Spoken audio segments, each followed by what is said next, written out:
परम आदरणीय हमारे पूर्व कमिश्नर साहब माननीय दिलीप सिंह जी,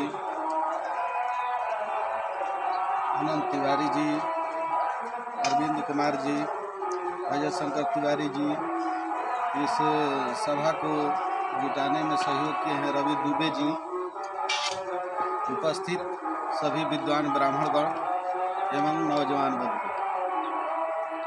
आज हम लोग हमारे देश में गुलामी 11 वर्षों तक है, 1100 वर्षों तक है। उसमें आज भड़काने वाले नेता लोग कहते हैं कि सवर्णों ने छोटों पर अत्याचार किया। जब हमारा राज ही नहीं था तो अत्याचार कहाँ से? कहीं कोई अत्याचार की भाषा नहीं थी क्या? जब अंग्रेज यहाँ व्यापारी बनकर के आए तो उन्होंने 2 राजाओं के फूट का लाभ उठाया। एक राजा दूसरे राजा पर आक्रमण करता था। ऐसे ऐसे मदद करते हुए पूरे भारत पर ही नहीं वरन पूरे विश्व पर उन लोगों का अधिकार हो गया। कुछ चुनिंदे दोस्त थे छोटे, जिनको लोग कुछ नहीं समझते थे, उस पर उनका अधिकार नहीं। बाकी पूरे कहते हैं ना कि अंग्रेजों के साथ अंग्रेजों के राज्य में सूर्यास्त नहीं होता। मात्र उसका एक लाभ था फूट। हमारे यहाँ शास्त्रों में दिया है कि ब्राह्मणो अशिमुखमासीत बाहु राजन्य गुरु तदस जद्वैश पदभ्यांगुम शूद्रो अजायत। अर्थात ब्रह्म पुरुष के मुख से ब्राह्मण की उत्पत्ति हुई, भुजा से क्षत्रिय की उत्पत्ति हुई, पेट से वैश्य की उत्पत्ति हुई और पैर से शूद्र की उत्पत्ति हुई। अगर आपके पैर में चोट लग जाए तो कम दर्द होगा, जितना सर फूटेगा तो दर्द होगा, उतना पैर कटेगा तो दर्द। और पहले हम लोग ऐसे जुटे हुए थे, हर आदमी को उसकी योग्यता के अनुसार हमारे समाज में स्थान भी दिया गया। ऐसा नहीं था कि हम हरिजन के घर नहीं जाते थे, ऐसा नहीं था कि हम नाऊ के घर नहीं जाते थे, ऐसा नहीं था कि हरिजन अगर बाजा ना बजाए तो हमारे घर जो है शुभ कार्य नहीं होता था। आज की भी परंपरा देखिए, माता दाई का रास्ता देने के लिए हरिजन को जो है प्रमुखता दिया कि उसी के घर माँ आती है और बाजा बजा कर सबके घर पहुंचाती है। लेकिन कुछ अंग्रेजों के औलाद यहाँ रह गए। ये तो लोगों को बुरा लगेगा जो जातीयता में फूट डाल दिए। आज जाति के नाम पर आरक्षण लेकर के और उसी जाति के लोग जो आरक्षण ले रहे हैं उसी में मालदार लोग उसका लाभ उठा रहे हैं, उसी जात का गरीब नहीं उठा पा रहा। ये तो बात है। अच्छे, रह गई बात जो जातीयता की बात है। आज दुकान पर देखिए, आप पूछने जाते हैं कि इस कप से किसने पानी पिया है, इस गिलास से किसने पानी पिया है, इस प्लेट में किसने खाया है, कोई नहीं पूछता। सब खा रहे हैं, समानता की तरफ बैठ रहे हैं। ये आरक्षण की देन नहीं है, ये हमारे पहले से पूर्वजों का लगाव का देन है। काका भैया चाचा दादा हम लोग कहते आए। लेकिन ये लोग जो हैं ये बहुत छोटा सा बीज बो दिए कि भविष्य में चल करके ये बीज बड़ा होगा और देश टुकड़ों में बट जाएगा। जैसे मुस्लिम बहुत कम थे, अल्पसंख्यक थे हमारे यहाँ। एक आया जम्मू कश्मीर में, पंडित लोग थे, वहाँ गाय काट करके कुएं में डाल दिए सब। पानी पिए लोग, नहीं जानकारी थी, लोग जो हैं पूरा आधा जम्मू मुस्लिम में हो गए, समस्या हो गई। अब ये समस्या जो है जाति जाति में लड़ा करके, अभी बताइए, अगर योग्य व्यक्ति को अगर कोई 90 नंबर पाता है, कोई 60 नंबर पाता है, तो 90 नंबर पाने वाले व्यक्ति को यदि डॉक्टर न बनाया गया और 60 नंबर को बनाया गया तो अपनी जात के ही लोगों का जान ले लेगा। जैसे आप पूर्व में कमिश्नर साहब ने कहा कि 100 लोगों का जान ले लिया, उसमें थोड़े देखा होगा कि कौन हमारी जात के हैं, कौन गैर जात के हैं, उसको जानकारी नहीं है। तो हमारा ये विचार है कि देश की अखंडता भंग न हो। अब कुछ जब मान लीजिए, मैंने एक बार मोदी जी के भी विचारों पर कहा था कि आपकी औकात नहीं है कि आप जो हैं आतंकवाद खत्म कर सकते हैं।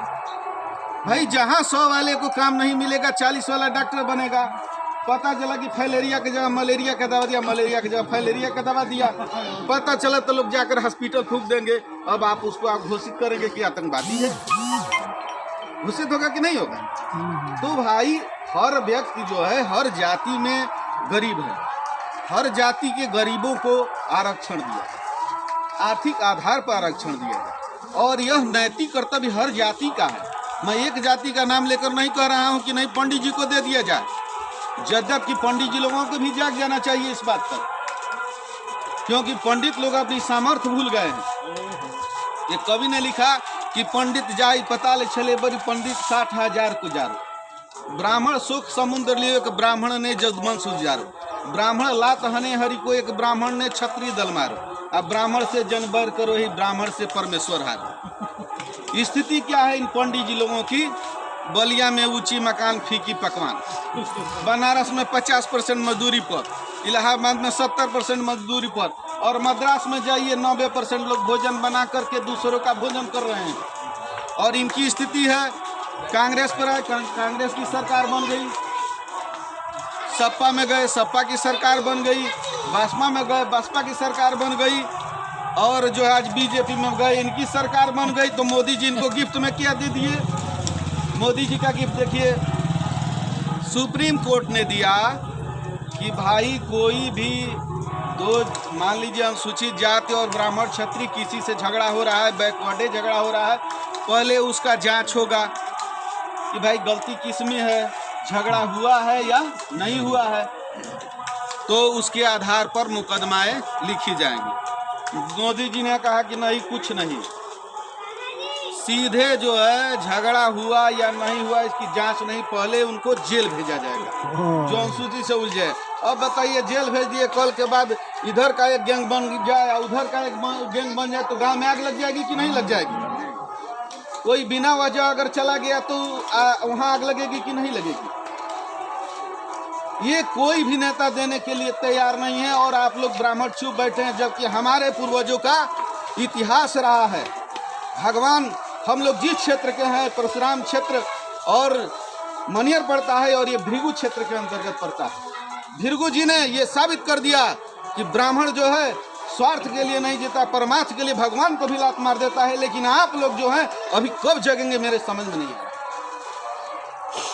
तो मैं कहूँगा कि यह आंदोलन जैसे 1857 के संग्राम में मंगल पांडे ने बंदूक उठाया, उस तरह आप लोग भी उठाइए, और इसके लिए तटस्थ हो जाइए, घर घर के लोगों को समझाइए। ये मत सोचिए ये आपका काम नहीं है, ये आपका देश जातीय स्तर पर गुलाम होने जा रहा है, और अयोग्य लोग सीट पर जा रहे हैं जिसको पार्लियामेंट में बोलने तक का ढंग नहीं। इसी के लिए हम घूम रहे हैं।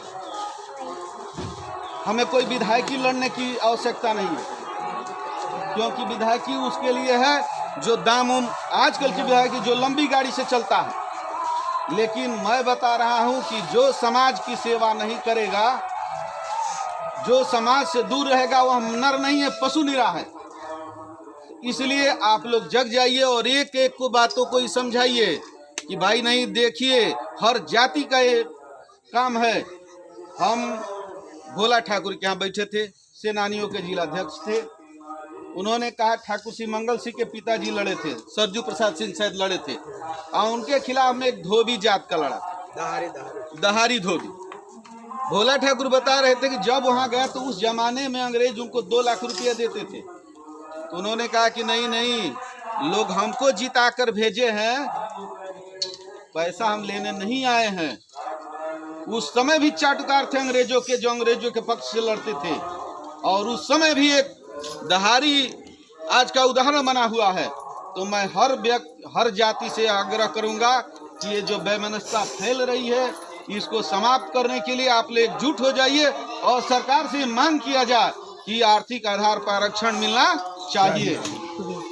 इसी के लिए हम घूम रहे हैं, और आप सब लोगों से सहयोग मांग रहे हैं कि आप लोग जो है इस पर जग जाइए। इसी के साथ हम अपने वाणी को विराम देते हैं। जय हिंद, जय भारत।